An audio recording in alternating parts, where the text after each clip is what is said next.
नमस्कार दोस्तों। आज मैं कक्षा 10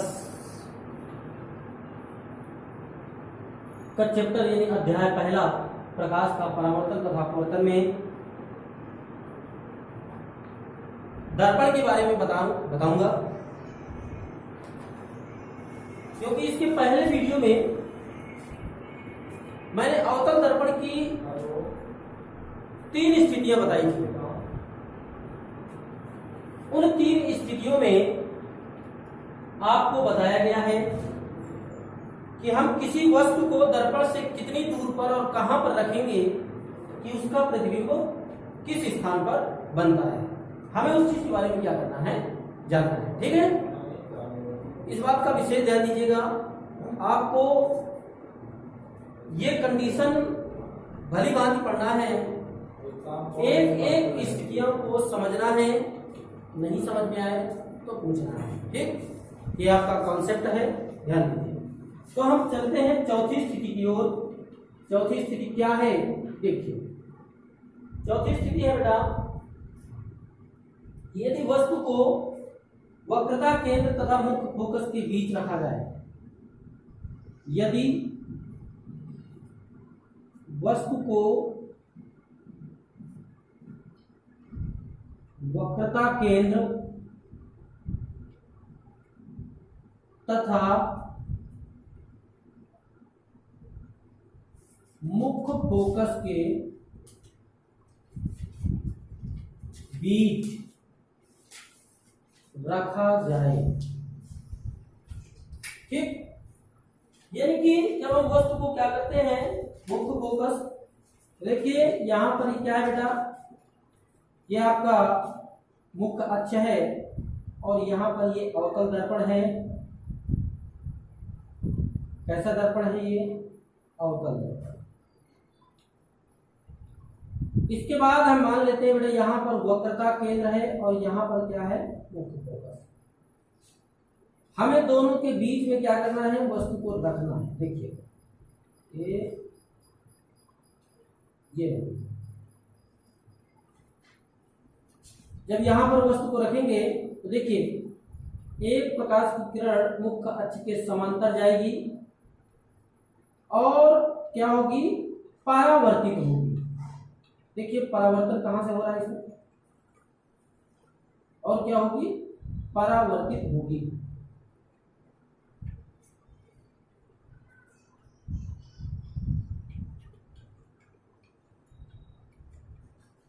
और दूसरी प्रकाश किरण ऐसे और ऐसे परावर्तित। तो आप देखेंगे कि जब हम वस्तु को मुख्य फोकस और वक्रता केंद्र के बीच रखते हैं तो जो प्रतिबिंब बनेगा, देखिए वक्रता केंद्र से दूर बन रहा है ना। ठीक, ये क्या है, वस्तु है और ये क्या है, प्रतिबिंब है। ठीक है, इसको हम ए मानते हैं, इसको बी, और यहां पर बी डैश ए डैश, उल्टा है ना। देखिए इस स्थिति में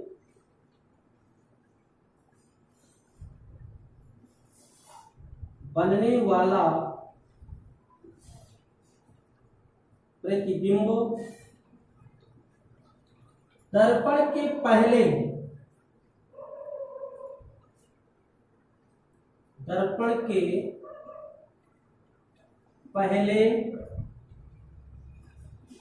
वक्रता केंद्र से दूर, दर्पण के पहले वक्रता केंद्र से दूर वस्तु से बड़ा तथा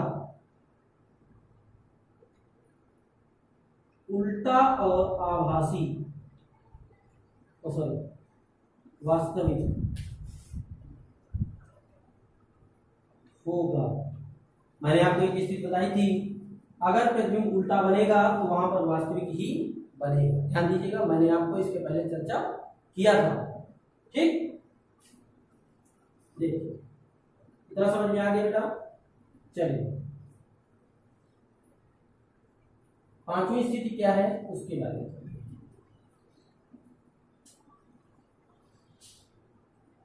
पांचवी स्थिति है बेटा आपकी,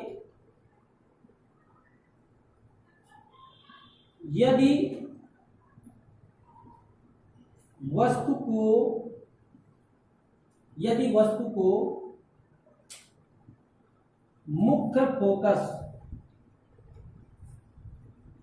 पर रखा जाए। अगर हम वस्तु को क्या करें, मुख्य फोकस पर रख दें, अगर हम वस्तु को क्या करें मुख्य फोकस पर, यहां पर देखिए ये क्या है, मुख्य फोकस है। अगर हम इस वस्तु को यहां पर रख दें तो क्या होगा, देखिए एक ऐसे गुजरेगी और ऐसे, दूसरे किरण यहां से एक इस प्रकार जाने के पश्चात और वहीं से परावर्तित हो जाए। इस तरह से आप देखेंगे कहीं भी ये प्रकाश किरण किसी भी स्थान पर नहीं मिल रही, इसलिए हम इसे क्या कहेंगे बेटा, अनंत। मतलब जब मिलता हुआ हमको दिखाई नहीं देता वहां पर हम क्या कहते हैं, अनंत। और यहां पर वस्तु है ए और बी, ठीक। लिखना है इस स्थिति में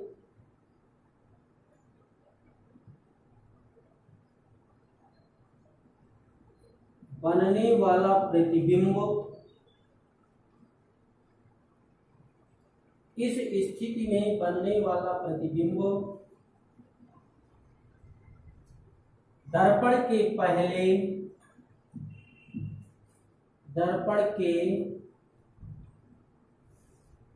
पहले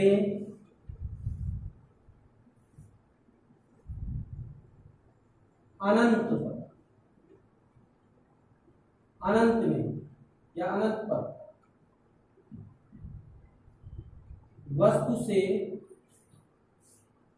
बड़ा, उल्टा तथा वास्तविक होगा।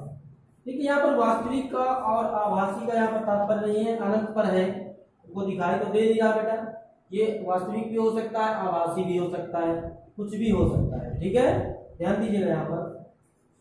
और अवतल दर्पण की आखिरी स्थिति है वो क्या है, देखिए 6वां नंबर है,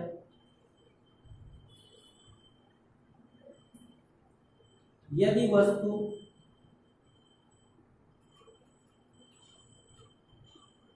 मुख्य फोकस तथा ध्रुव के बीच रखी जाए, ठीक। देखिए बेटा, यानी मुख्य फोकस तथा ध्रुव, यहां पर ये दर्पण है और यहां पर ये मुख्य अक्ष है, यहां पर क्या होता है बेटा, ध्रुव होता है। दर्पण कैसा है, अवतल है, और यहां पर हम क्या मानते हैं, मुख्य फोकस, और वस्तु को कहां रखना है, ध्यान दीजिएगा। जैसे जैसे वस्तु की नजदीकी दर्पण से बढ़ती जाती है वैसे वैसे प्रतिबिंब स्पष्ट नहीं बनता, ठीक। तो यहां पर क्या है बेटा, यहां से ऐसे प्रकाश किरण जाएगी, ऐसे रिफ्लेक्ट हो जाएगी, और दूसरी प्रकाश किरण देखिएगा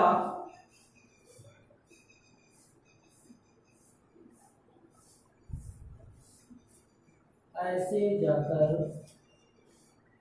ऐसे, ये कहीं ना कहीं किसी स्थान पर मिलेगी, तो कैसी बनेगी ना, सीधा, ठीक।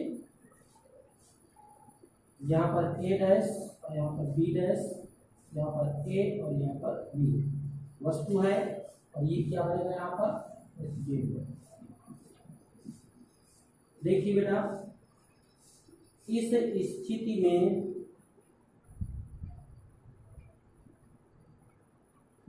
बनने वाला प्रतिबिंब दर्पण के पीछे वस्तु से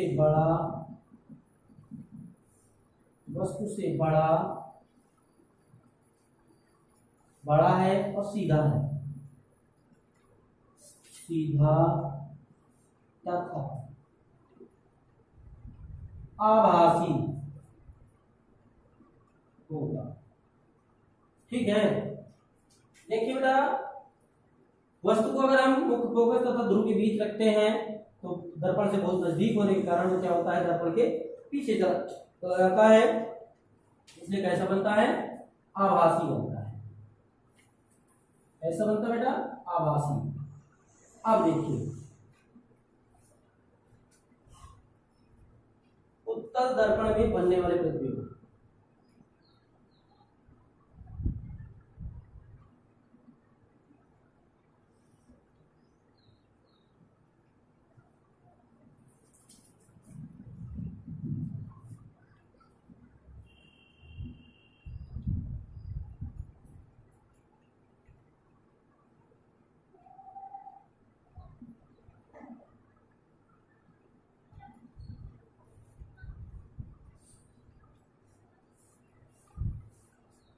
देखिए उत्तल दर्पण में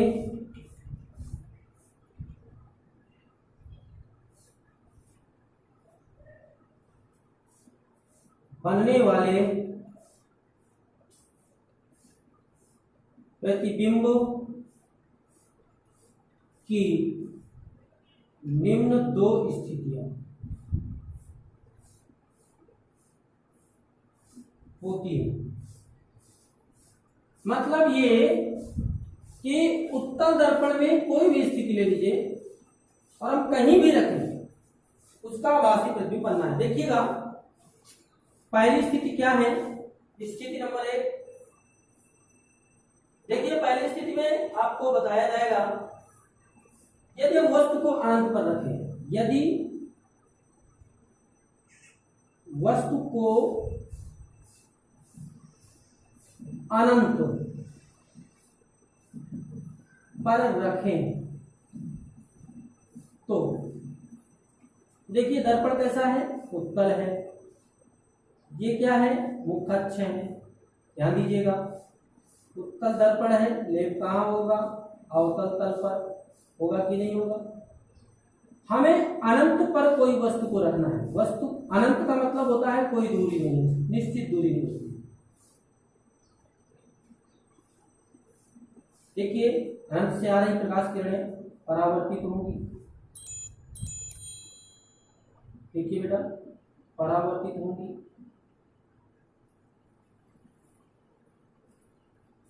और परावर्तित देखिए एक ही बिंदु से क्या हो रही है, जाती हुई प्रतीत हो रही है। यहाँ पर क्या होगा, मुख्य फोकस, इसका क्या है, मुख्य फोकस, यहीं पर प्रतिबिंब बनेगा। यानी कि इसका मतलब क्या हुआ, इस स्थिति में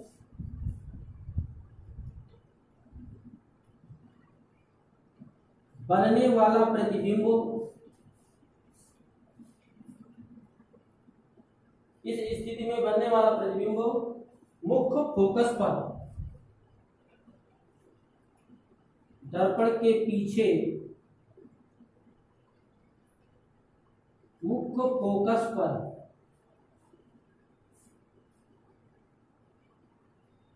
वस्तु से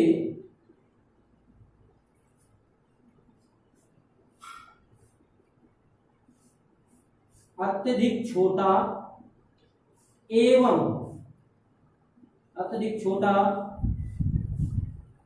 सीधा तथा आभासी होगा। ठीक, ये बेटा पहली स्थिति में ऐसा होता है कि अगर अनंत में वस्तु को रखते हैं उसका प्रतिबिंब दर्पण के पीछे बनता है, लेकिन कहां बनता है, मुख्य फोकस पर बनता है।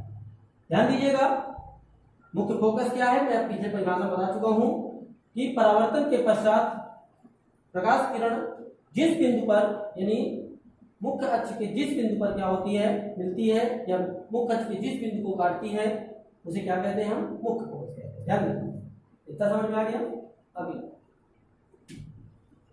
दूसरा और अंतिम पॉइंट है इसका। दूसरा बेटा, यदि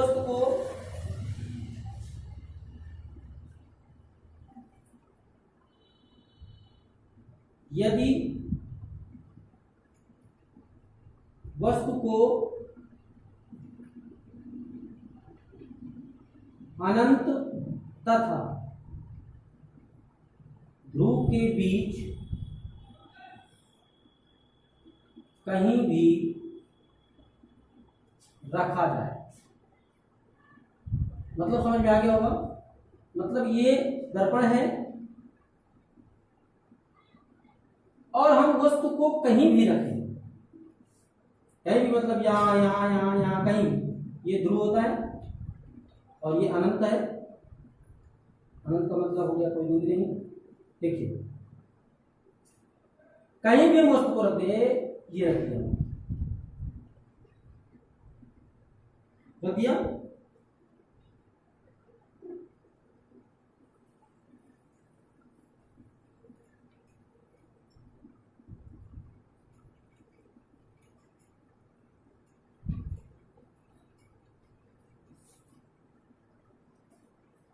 देखिए, यहां से प्रकाश किरण ऐसे जाएगी,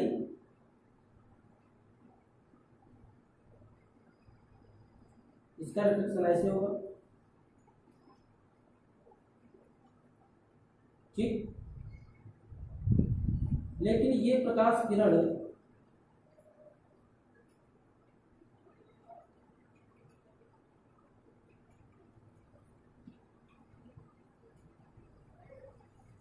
ऐसे जाएगी, यहाँ पर क्या है, फोकस है।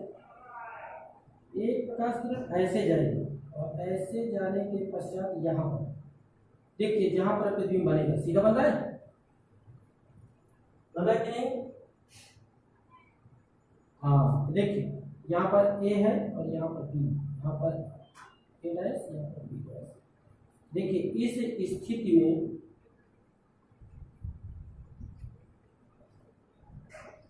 बनने वाला प्रतिबिंब दर्पण के पीछे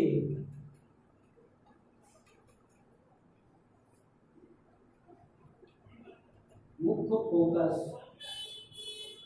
तथा ध्रुव के बीच,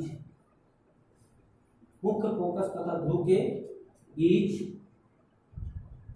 होगा, जो वस्तु से छोटा सीधा तथा आभासी होगा।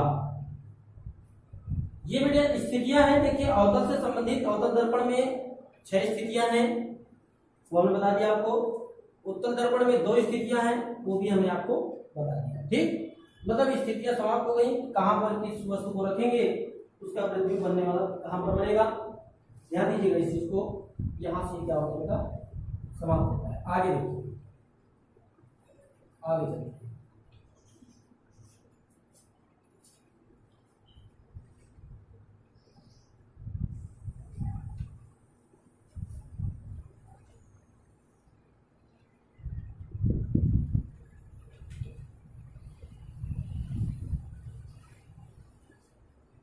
अगली हेडिंग है बेटा, नई हेडिंग है, गोलीय दर्पण। गोलीय दर्पण की फोकस दूरी, वस्तु की दूरी तथा प्रतिबिंब की दूरी में संबंध।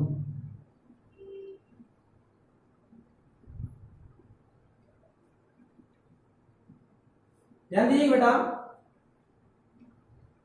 संबंध के सूत्र का निगमन आपके सिलेबस से हटा दिया गया है, निगमन नहीं है, लेकिन संबंध क्या है उसके बारे में हमें जानना है।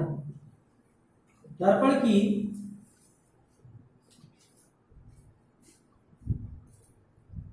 गोलीय दर्पण की फोकस दूरी F,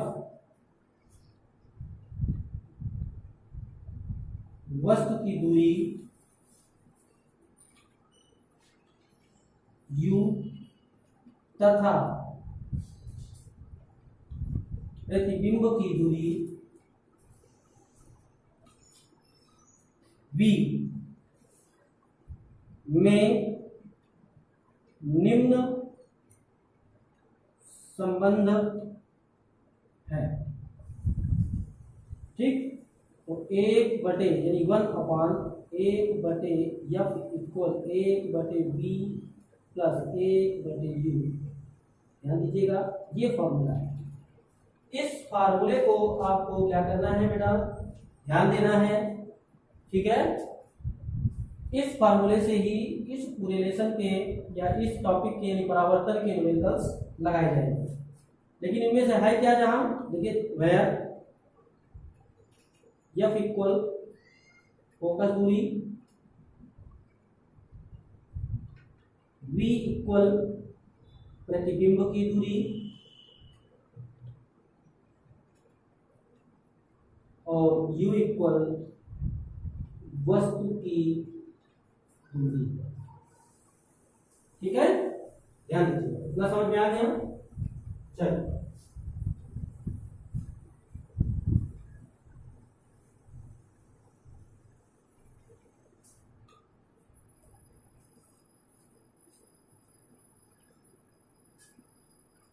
अब देखिए बेटा,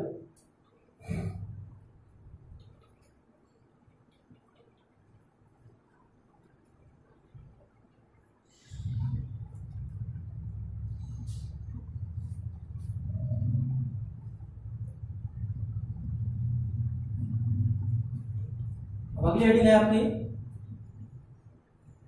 दर्पण से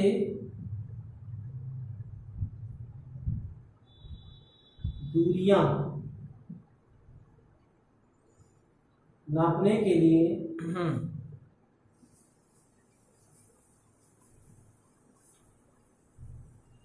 चिन्हों का नियम। चिन्हों का नियम, दर्पण से दूरियां नापने के लिए चिन्हों का नियम, यानी कि हमको चिन्हों का नियम जानना है कि दर्पण की जब दूरी मापेंगे तो चिन्हों का नियम क्या होगा, वो चिन्ह क्या होंगे, हमें उनके बारे में जानना है। क्योंकि जब तक चिन्ह हमको मालूम नहीं होंगे तब तक हम इसके बारे में नहीं समझ सकते हैं। ध्यान दीजिएगा बेटा, दर्पण कोई भी हो, चाहे उत्तल हो या अवतल हो, दर्पण कोई भी हो चाहे उत्तल हो या अवतल हो, ठीक है, हमें चिन्हों का नियम जानना बहुत आवश्यक है। दोनों के लिए चिन्हों का नियम भिन्न भिन्न होता है। देखिएगा, मान लीजिए हमने कोई दर्पण लिया, ये दर्पण कौन सा है, अभी कोई दर्पण नहीं, अभी हमारा कोई किसी भी प्रकार का दर्पण नहीं है। लेकिन यदि हम इसमें क्या करेंगे, लेप कर देंगे, तो कौन सा दर्पण हो गया, ये अवतल दर्पण। ध्यान दीजिएगा, ये क्या है, मुख्य अक्ष। क्या है ये, मुख्य अक्ष। ठीक, ये यहां पर ध्रुव है कि नहीं है, ये लेफ्ट साइड है और ये राइट साइड है। अगर हम ऐसे देखें, ये लेफ्ट और ये राइट, यानी कि इसको हम कहेंगे बायां, इसको कहेंगे हम बायां और इसको कहेंगे हम दायां। ठीक, यानी इसके इंग्लिश में बोलते हैं लेफ्ट और इंग्लिश में इसको बोलते हैं राइट। ठीक, ध्यान दीजिएगा, वस्तु जो होती है वो हमेशा किधर रखी जाती है? दर्पण के पहले, मतलब यहां पर रखी जाती है। और कुछ में प्रतिबिंब बाईं ओर बनता है और कुछ में दाईं ओर बनता है। फोकस दूरी कुछ में बाईं ओर होती है और कुछ में दाईं ओर भी होती है। तो हमें क्या करना है? इन सब के बारे में जानना है। ध्यान दीजिएगा, इसलिए पॉइंट बाय पॉइंट समझिएगा इसके बारे में। पहले हमें यह जानना है बेटा कि दूरी नापी कहां से जाती है? तो ध्रुव से। ठीक है, लिखना है आपको सभी दूरियां, दर्पण की सभी दूरियां, सभी दूरियां दर्पण के ध्रुव से नापी जाती है।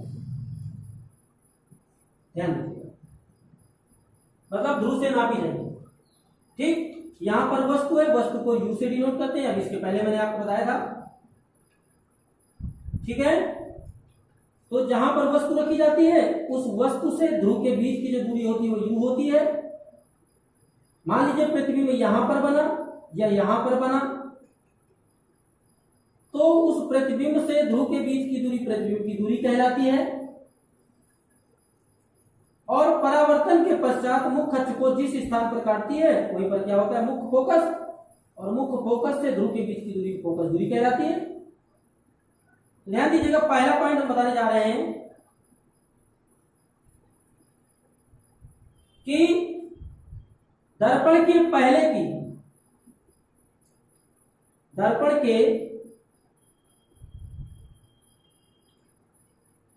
के बाईं ओर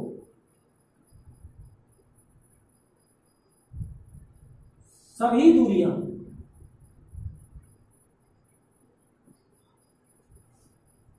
ऋणात्मक होती हैं।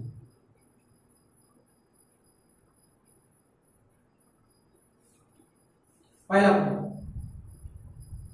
दूसरा पॉइंट है, ये बाईं ओर हो गया, दाईं ओर।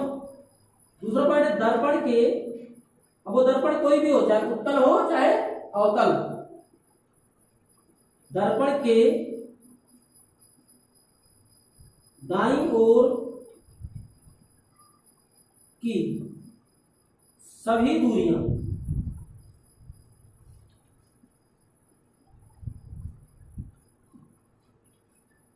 धनात्मक होती है, यानी पॉजिटिव होती है। इतना समझ में आ गया? आगे देखिए,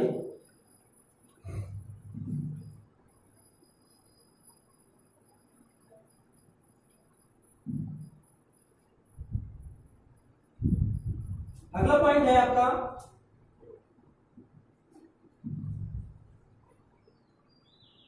दर्पण के लिए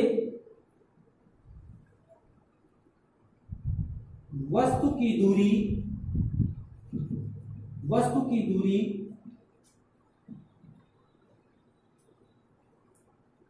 सदैव ऋणात्मक होती है।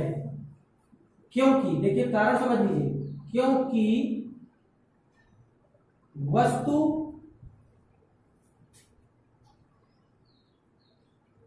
दर्पण के बाईं ओर रखी जाती है। ठीक, क्योंकि वस्तु जो है दर्पण के बाईं ओर रखी जाती है। दूसरा पॉइंट देखिए, उत्तल दर्पण की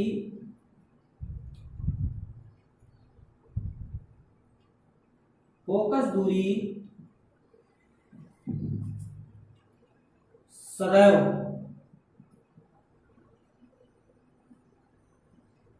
धनात्मक होती है। अगला है अवतल दर्पण की फोकस दूरी सदैव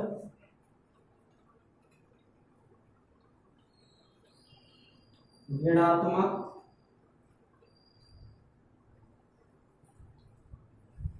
होती है। ठीक, अब क्या बचा बेटा, प्रतिबिंब के लिए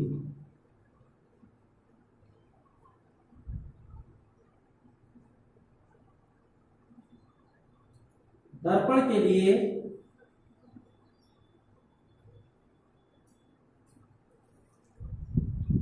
उत्तल दर्पण में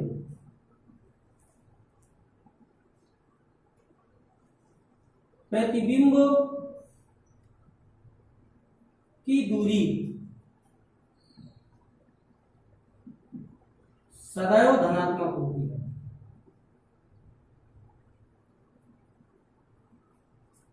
परंतु देखिए अगला, अवतल दर्पण के लिए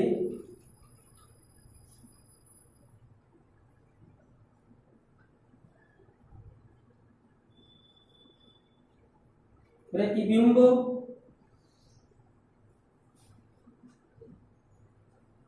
की दूरी धनात्मक तथा ऋणात्मक हो सकती है। यानी अवतल के लिए दोनों से किसी कोई भी हो सकती है, धनात्मक भी हो सकती है और ऋणात्मक भी हो सकती है, ध्यान दीजिएगा। लेकिन उत्तर के लिए फिक्स है। ठीक, इतना समझ में आ गया बेटा। चलिए आगे देखिएगा, अगला टॉपिक है आपका रेखीय आवर्धन। अगला टॉपिक है आपका रेखीय आवर्धन।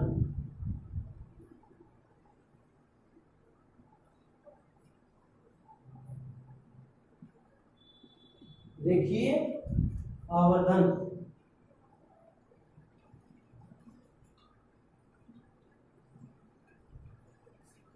इंग्लिश में बोलते हैं लीनियर मैग्निफिकेशन। ठीक, देखिए आवर्धन, इस टॉपिक के बारे में हम नेक्स्ट वीडियो में जानेंगे। ठीक है, जो भी चीज समझ में नहीं आई है आप उस टॉपिक के लिए कमेंट बॉक्स पर कमेंट करें, आपको नेक्स्ट वीडियो में समझा दिया जाएगा। ठीक, यदि वीडियो पसंद आए तो लाइक शेयर और चैनल को सब्सक्राइब करें। धन्यवाद।